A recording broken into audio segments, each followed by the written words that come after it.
నా బ్రహ్మచర్యం బాకీ చెరిపేసిందమ్మా.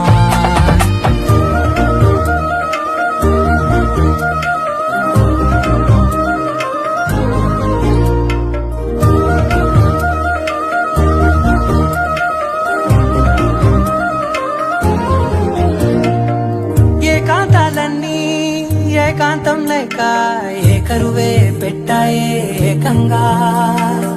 సంతోషాలన్నీ సెలవన్నది లేక మనతోనే కొలువయ్యే మొత్తంగా. స్వాగతాలు లేని ఒంట్లో ఉండలేక విరహం కనుమ